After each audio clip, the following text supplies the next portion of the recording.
سرخط خبرها. We were in a cabinet meeting just a couple of days ago and the president said, hey, it will be a great deal. ما در مورد مسئله ایران کاملا جدی هستیم. توانایی ما برای اثرگیری درگیری ها در صورت نیاز بیش از حد است.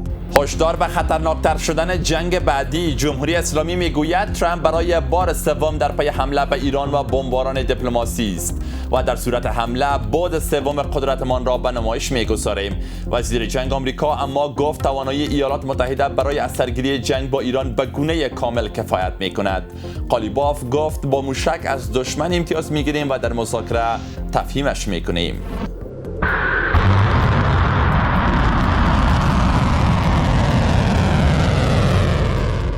پاکستان چې دا شکایت کړی دی کېدلی شي هغه د دې څخه ویره لري لکه تاسو چې ولیدل چې څو میاشتې مخکې دوی ښه په جرأت باندې کولی شو چې د افغانستان پر هره برخه باندې بمبار ورکړی شي. نو موږ په دې هڅه کې یو تر څو نږدې راتلونکي نور دوی دا جرأت ونه کړی شي. هشدار قاطع وزیر دفاع امارات اسلامی به پاکستان پس از سفر به روسیه. محمد یعقوب مجاهد پس از اشتراک در نشست بین المللی امنیتی در مسکو و در بازگشت به کشور گفت در آینده نزدیک پاکستان دیگر جرأت نخواهد کرد بر خاک افغانستان حمله کند. وزیران خارجه ایالات متحده و پاکستان نیز در دیدار در واشنگتن در مورد افغانستان گفتگو کردند.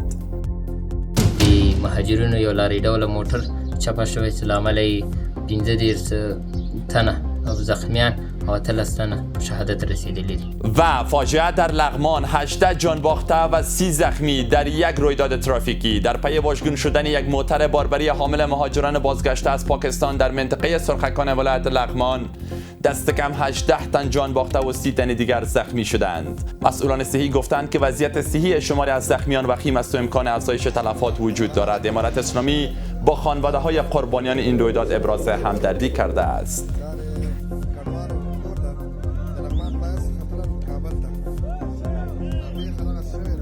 سلام، به خبر 5:31 با من اسماعیل سادات خوش آمدید. ترامپ در پی حمله و خیانت به دیپلماسی برای سومین بار است و اگر حمله صورت گیرد بعد سوم قدرت ما را به نمایش می‌گذاریم.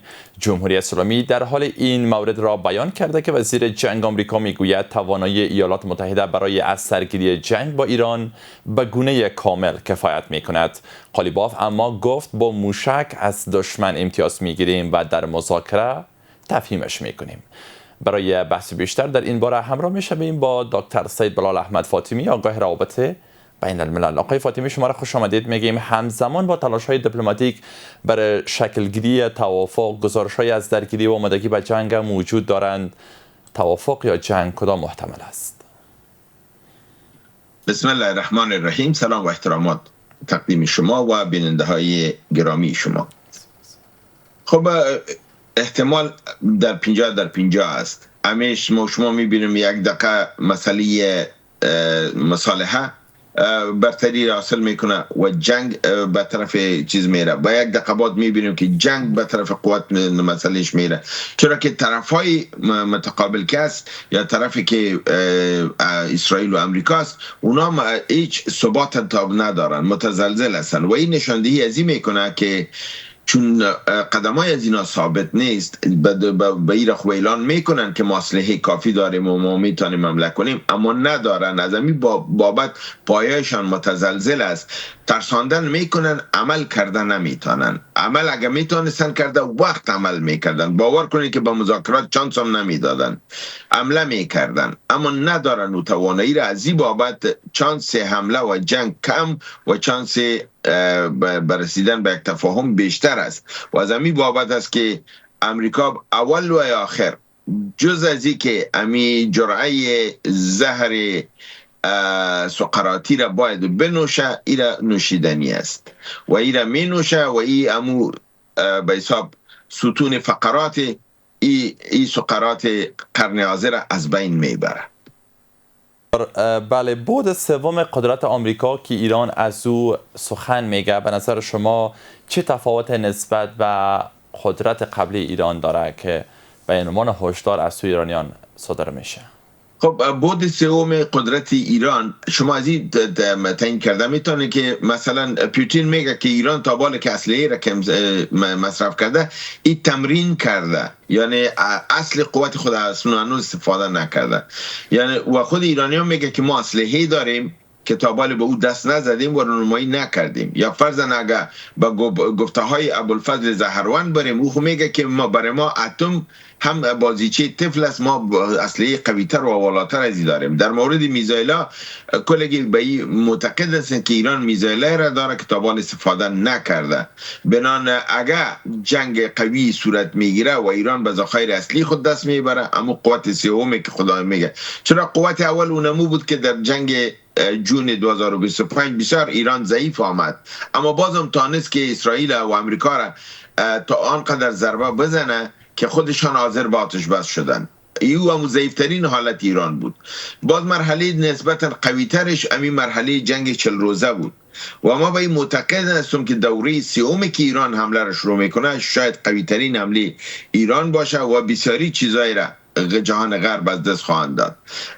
زمین بابت شما میبینید که خودشان با وجودی که میگن که ایران اسلحه خود از دست داده، ایران توانایی جنگ نداره، ایران همه چیز باخته، اما نتانیاهو دیروز میگه برای اروپایی میگه که اگر شما با ما در این جنگ یک جای نشوین، هدف بعدی ایران شما هستین و میزایل ایران به تو میرسن. آدم از نتانیاهو پرسان کنه، این نتانیاهو همین رقم دروغ میگه، مثل که همین دو میمان شما که در برنامه‌های مختلف تان آمد که همین دروغ میگن و خودشان نمیفهمن که تو دروغ میگن. دروغش از این قرار است که تو میگی که ایران خود اسلحه خود از دست داده، ایران میزایل نداره، ایران قوای بحری خود از دست داده، ایران دفاع هوایی خود از دست داده. باز اگه این قوای هوایی خود از دست داده، چطور برای اروپا خطر است؟ چطور اروپا را زده میتونه؟ یا فرضاً دیروز یک مسئله دیگر را مطرح کردن که وقتی که گپ از معاهده را دونالد ترامپ زد، نتانیاهو دفعتاً یا با این اونجا رفته بود در کمیته در آمد مسئله را میکرد، این در اینجا در کمیته امنیت اسرائیل نشسته بود و در اونجا گفت که اگر جلو ایران نگیریم و 60 روز برای ازی وقت بتیم در آتش بس، در این 60 روزی اتمی خود جور میکنه. خود شما خود گفتین که ما یورانیم زیر از بین بردیم، یورانیم از این نمانده، تمام پایگاه های اتمیش از بین بردیم، ایران برای 10 سال دیگه به اون طرف آمده نمیتونه. با چطور در 60 روزی اتم جور میکنه؟ ببین خودشان هم میکارن و هم درو میکنن، یعنی دروغگو حافظه ندارن. مثل کمی میمانای شما که سر جمله یکی میگه و در آخر جمله دیگه چیز میگن. در سرش میگن که این خود دنیا را 5 مملکت 5 فامیل کنترل میکنه از برمودا، باز آخر میگه که امریکا خو از خاطر قضیه را برطرف کردن نمیتونه که روس و چین در مقابلش ایستاد میشن. خودت گفتی که این 5 فامیل است که کلگی را کنترل میکنه و زیر یک نگین این بازی روان است، یعنی چین و روسیه و امریکا کلگی زیر یک نگین است. باز وقتی که برات گفتم میشه که چرا خیر امریکا کار تمام نمیکنه، باز پس میگن که در مقابل چین و امریکا استاد میشه، مانعش است که خیلی زیر نگین و 5 امیر خود غربی هم داره. ایجنتایشان هم دروغ میگه، خودشان هم دروغ میگه، خودشان هم دروغگو حافظه نداره. ایجنتایشان هم که میان طرفدارای اسرائیل و یهود یعنی درست و افسوس در اینجاست که در شروع باز نام خدا را میگیره، در آخر هم و در بین زهر خدا بر علیه دین اسلام و به طرفداری از اسرائیل میپاشانند. بنان ایران وقتی که میگه که ما قوت سوم دارم، ایران قوت سوم داره. ایران از اول گفته که این چیز ما از بین نرفته، مراکز اتمی من پابرجاست، سنتریفیوژهای غنیسازی من پابرجاست، مواد غنی شده را هم در دست دارم. ایران در جای خود ثابت مانده. اینا هستن که دروغ میگن.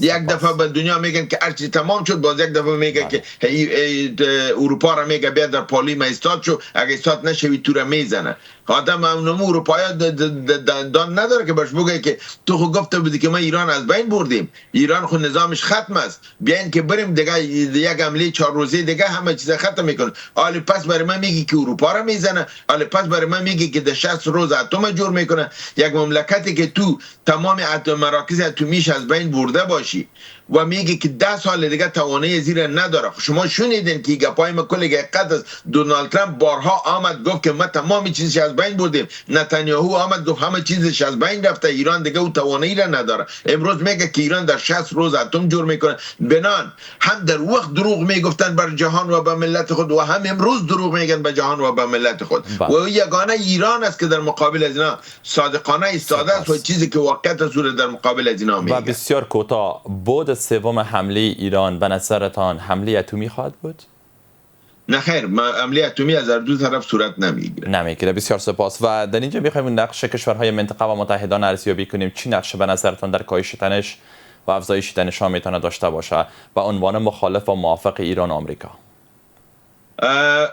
حتی مخالف هم که هستن اونا هم جنگ در منطقه نمیخوان. مخالف فرضاً ببینید امارات مخالف است، کویت مخالف است، بحرین است، اما اونا میفهمن که دیت بربادیشان است. بنان کشورهای منطقه وقتی که شما دیدین که هفته گذشته دونالد ترامپ که با اینا صحبت میکرد آنلاین، همگیش گفت که ما تایید میکنیم تو آتش بس هر چیز زود امضا کو با ایران و مسئله را ختم کو. خود اروپایی را میخواهد، کشورهای آسیای جنوبی و شرق دور میخواین. بنان 95% تمام دنیا یا آتش بس میخواه. یگانه کسی که مختل میکنه، لگدمالی میکنه و خرابی میکنه او از نتانیاهو بالای دونالد ترامپ فشار میاره و از همین خاطر او در بیرون یک گپ میزنه. وقتی که به اتاق سیچویشن میدره، سیچویشنش بدل میشه، حالتش بدل میشه و باز پس میگه که والای خونه شد. بسیار تشکر. و آقای فاطمی بسیار کوتاه اگر بپردازیم در آخر به این که در این هفته شاید توافق خواهیم بود یا خیر؟ امکانات زیاد است. تا چه حد شما امکانات چه میبینید؟ خب حدش خود نمیتونم 50-50 است که چرا که هم جنگ و هم میدانی، نظر به دیدگاه ها و واکنش ها و اظهارات که از سوی مقام های دو طرف پس از 1 ساعت 2 ساعت بعد یا 1 روز بعد منتشر میشه، شما چقدر محتمل میبینین؟ اصلا احتمالش مشکل است که آدم بگه. شما دین روز صبح شما هم احتمال مذاکره را حرف زدن نمیتونستین، اما پیشین دیدین که آمدن گفتن که دوسیه بالای میز ماست.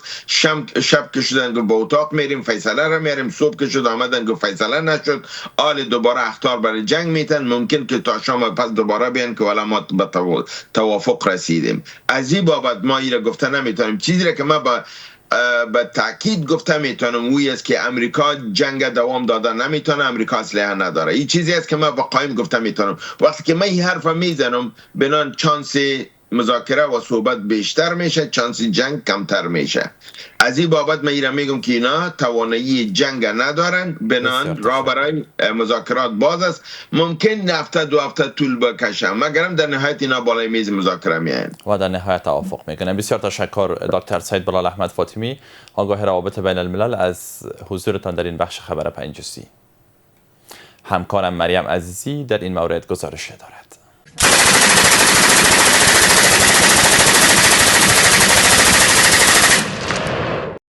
همزمان با گمانه‌زنی‌ها درباره نزدیک شدن ایران و امریکا به توافق، تهران و واشنگتن همچنان از زبان زور و جنگ سخن می‌زنند. پیت هگیست، وزیر جنگ امریکا، در یک نشست در سنگاپور با اشاره به موقف جدی دونالد ترامپ، رئیس جمهور امریکا، گفته که اگر ایران به یک توافق معنادار تن ندهد، با وزارت جنگ امریکا روبرو خواهد شد.